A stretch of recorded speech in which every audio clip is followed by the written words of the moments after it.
श्री गणेशाय नमः।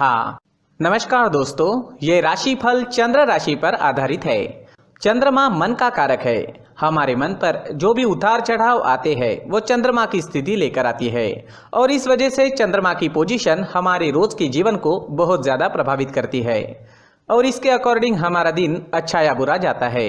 तो आइए जानते हैं इस दिन चंद्रमा आपके लिए किस तरह के परिणाम ला रहे हैं। दोस्तों, ये दिन आपके लिए खास है। जी हाँ, आज चंद्रमा की पोजीशन बहुत बढ़िया रहेगी। चंद्रमा इस दिन आपकी कुंडली में 10वें भाव में है। ये कर्म भाव है। इस दिन मान सम्मान प्राप्त होगा। धन अर्जित करने के लिए ये दिन बहुत बढ़िया रहेगा, तो आर्थिक स्थिति और अच्छी होगी। 10वां भाव कर्म भाव है, यानी नौकरी, बिजनेस, आपके प्रोफेशन में आपको काफी लाभ मिलेगा। नए मौके भी मिल सकते हैं। काम का बोझ आप पर जरूर रहेगा और उस वजह से शायद थोड़ी एनर्जी की कमी भी महसूस हो सकती है, लेकिन अंततः रिजल्ट्स आपके ही पक्ष में रहेंगे। दोस्तों, एक बात याद रखें, चंद्रमा कर्म भाव में होने के कारण आपको कर्म पर विश्वास करना होगा। भाग्य के भरोसे बैठने वाला दिन ये नहीं है। तो आप कर्म कीजिए, कर्म का फल आपको अवश्य मिलेगा, लेकिन अगर आप कर्म नहीं करेंगे तो फल की अपेक्षा भी नहीं कर सकते। इस समय में निवेश करना अच्छा रहेगा। निवेश से फायदा होने के योग बन रहे हैं। कोई जोखिम भरा फैसला भी ले सकते हैं। ये समय आपके फेवर में है। सारी अड़चने व सारी परेशानियां जो आपको सता रही थी वो नहीं रहेगी। सारे काम आसानी से पूरे हो जाएंगे। सारे पेंडिंग काम पूरे करने के लिए ये समय काफी सही है। अगर कोई सरकारी काम रुका हुआ है तो उसे जल्द से जल्द पूरा करें, सफलता मिलेगी। नए दिन आपके जीवन में नए रास्ते खोल सकता है। आपकी तरक्की के नए रास्ते खुल सकते हैं। बस आपको सही दिशा में कर्म करना है और खुद पर विश्वास रखना है। मेहनत करें और किसी भी चीज से ना डरे। समय आपके साथ है। दोस्तों, इस दिन पिता से सहयोग प्राप्त होगा। पैतृक संपत्ति से लाभ होने की संभावना है। घर में खुशी व एकता का माहौल रहेगा। धन अर्जित करने का ये सही समय है। स्टूडेंट्स के लिए भी ये समय बहुत ज्यादा अच्छा रहेगा। ग्रहों की स्थितियां आपको सपोर्ट कर रही है। स्टूडेंट्स को इस दिन मदद जरूर मिलेगी। कॉम्पिटिटिव एग्जाम या सरकारी नौकरी पाने के लिए समय उत्तम है। दाम्पत्य जीवन में भी मधुरता रहेगी। पति पत्नी के बीच कोई कड़वाहट है तो वो दूर करने का ये सही मौका है। जी हाँ, प्रयास करें, कड़वाहट दूर हो जाएगी। कोई नई चीज या कोई नया वाहन खरीदना चाहते हैं तो समय अच्छा है, बिल्कुल खरीद सकते हैं। अच्छे योग बन रहे हैं। कोई प्रॉपर्टी लेनी है तो भी आपके लिए समय शुभ रहेगा। कहीं घूमने या यात्रा पर जाने का सोच रहे हैं तो जा सकते हैं। यात्रा सफल रहेगी, शुभ रहेगी। आज आपको प्रेमी की तरफ से धन लाभ होने के संकेत है। जी हाँ, प्रेमी से भावनात्मक सहयोग भी इस समय में मिल सकता है। अविवाहित लोगों को अपनी शादी से जुड़े प्रस्ताव अपने माता पिता के सामने रखने हैं तो ये समय आपके लिए सही है। दोस्तों, इस दिन आपका स्वास्थ्य अच्छा रहेगा। थोड़ी बहुत कमर दर्द की शिकायत इस समय में आपको सता सकती है। स्वास्थ्य से जुड़ी समस्याएं आती भी है तो कोई छोटी मोटी समस्याएं आएगी, कोई बड़ी समस्या नहीं आएगी। तो कुल मिला के स्वास्थ्य के लिए ये दिन अच्छा ही रहेगा। इस दिन ब्लैक कलर का इस्तेमाल करना आपके लिए लकी साबित होगा और 8 नंबर इस दिन आपके लिए लकी रह सकता है। दोस्तों, ये राशिफल चंद्र राशि पर आधारित है। कभी कभी हमारी पर्सनल कुंडली में बाकी ग्रहों की पोजीशन कुछ इस तरह की होती है कि आपके राशिफल परिणाम में बदलाव दिख सकता है। इसलिए राशिफल को एक मार्गदर्शन के तौर पर लिया जाए तो ज्यादा अच्छा रहेगा। दोस्तों, सभी राशि के लोगों के लिए जीवन में आगे बढ़ने के लिए कुछ जरूरी बातें वीडियो में आगे बताई गई है, तो वीडियो आगे जरूर देखें। नमस्कार दोस्तों, व्यक्ति को अपने जीवन में सफल होने के लिए मेहनत के साथ साथ भाग्य का साथ होना भी बहुत ही आवश्यक होता है। अगर व्यक्ति का भाग्य उसका साथ देता है तो कम मेहनत में ही अधिक सफलता प्राप्त होती है।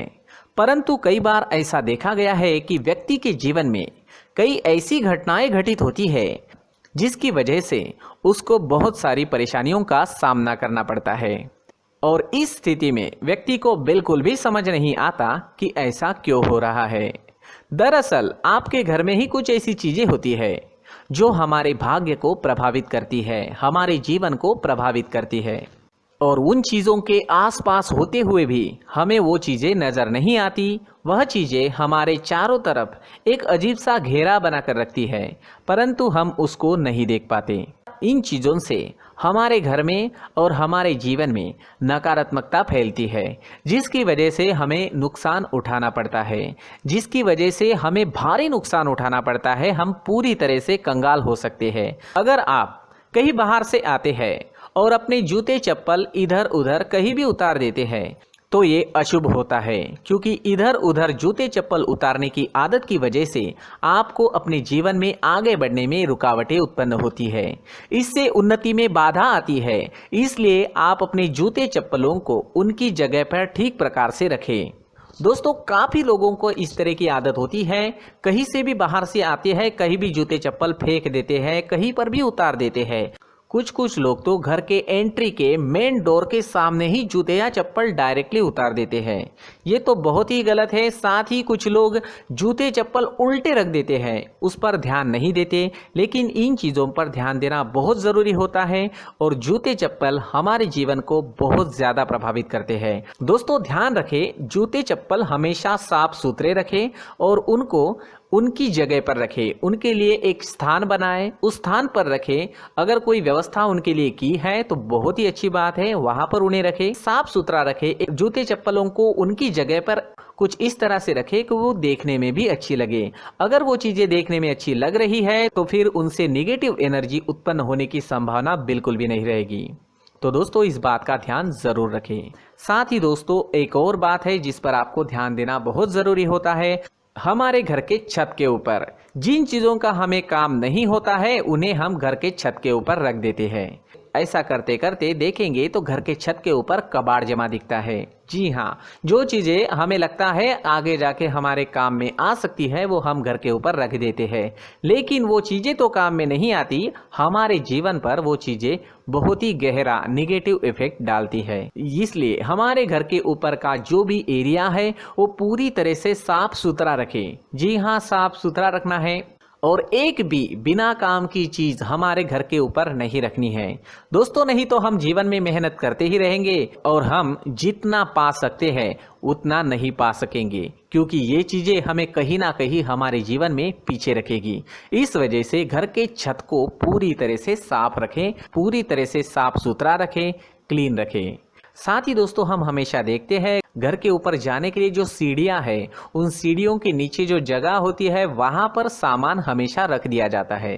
वो जगह ही ऐसी है कि सामान को खींच ही लेती है। वहां पर आपको कुछ ना कुछ सामान मिलेगा ही। जिन लोगों को पता नहीं है उनके घर आपको सामान मिलेगा ही, लेकिन जिन्हें पता है वो लोग हमेशा सीढ़ियों के नीचे की जगह साफ सुथरी रखते हैं और एक भी चीज वहां पर आपको नहीं मिलेगी, क्योंकि अगर हम सीढ़ियों के नीचे सामान रखते हैं तो हमारी उन्नति होना बहुत ही मुश्किल है।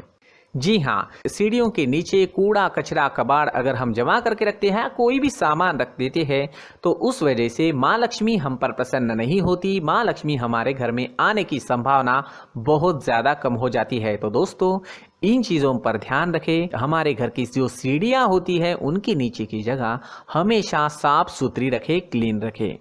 साथ ही दोस्तों, अगर आपके घर में ऐसी कोई चीज मौजूद है जिसका आपको काम नहीं है, जैसे टूटे फूटे बर्तन, आईना, तस्वीरें, इलेक्ट्रॉनिक सामान, सोफा, कुर्सी, टेबल, पलंग, घड़ी, झाड़ू, गमला इत्यादि, तो आप इन सामानों को अपने घर से तुरंत ही बाहर निकाल दीजिए, वरना इससे आपको बहुत बड़ी परेशानी हो सकती है। आपको ये चीजें कंगाल बना सकती है। तो घर में ऐसी चीजों का मौजूद होना शुभ नहीं माना गया है। इससे धन की देवी माता लक्ष्मी जी का प्रवेश घर में नहीं होता है। इन चीजों से आपके घर में नकारात्मक ऊर्जा का संचार होता है और जिस वजह से व्यक्ति को मानसिक समस्याओं का सामना भी करना पड़ता है। व्यक्ति के मन में चिड़चिड़ाहट होती है और छोटी छोटी बातों पर गुस्सा आने लगता है।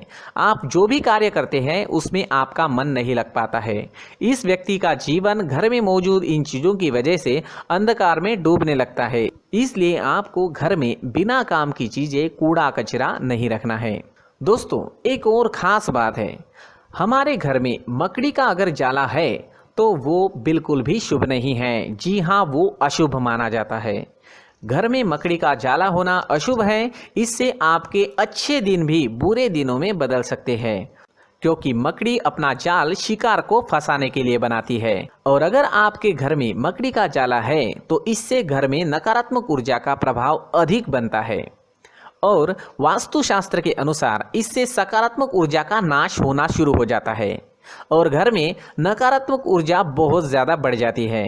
इसलिए आप अपने घर को हमेशा साफ सुथरा रखें, कम से कम 1 महीने में अपने घर के हर कोने की साफ सफाई जरूर करें। दोस्तों, मुख्य द्वार भी हमेशा साफ सुथरा रखें। मुख्य द्वार को हमेशा सजाया जाता है, क्योंकि मुख्य द्वार से ही हमारे घर में लक्ष्मी का प्रवेश होता है। तो मुख्य द्वार को साफ सुथरा रखें और सजा कर रखें तो बहुत अच्छा रहेगा। इससे मानसिक रोग और घर की परेशानियां दूर हो जाएगी, धन की कोई कमी नहीं रहेगी और इसके साथ साथ आय के नए स्रोत भी खुलने लगेंगे। इसी के साथ और कुछ चीज़ें हैं, जैसे टूटी फूटी जो भगवान की मूर्तियां होती है वो हमारे घर में नहीं रखनी चाहिए। साथ ही जो भगवान के पुराने फोटो है जो जमा करके रखे हुए होते हैं, तो दोस्तों वो चीज़ें नहीं रखनी चाहिए। जो भगवान के फोटो या भगवान की मूर्तियाँ जो घर के मंदिर में हैं, बस वहाँ तक सीमित है। अगर आपके घर के शोकेस में भी वो मूर्तियाँ रखी है, कुछ फोटो रखे थे, उन्हें भी साफ करते रहना चाहिए। जिन चीज़ों को हम मेंटेन नहीं कर पाते, साफ नहीं रख पाते, उन चीज़ों को घर से हटा देना ही आपके लिए अच्छा रहेगा। साथ ही दोस्तों, कुछ तस्वीरें हैं, जैसे डूबते नाव की तस्वीर या फिर झगड़े की तस्वीर या फिर कुछ ऐसी तस्वीरें होती है जो देखते ही हमें समझ में आ जाता है कि ये तस्वीर निगेटिविटी दर्शा रही है। इस तरह की तस्वीर भी आपको आपके घर में नहीं रखनी है। जी हाँ, इस तरह की तस्वीर लगाने से भी हमारे जीवन में उसी तरह की घटनाएं घटित होना शुरू हो जाता है। हर एक चीज़ हमारे घर की हम पर प्रभाव डाल रही है। इस तरह के बदलाव आप आपके घर में ज़रूर करें। धन्यवाद।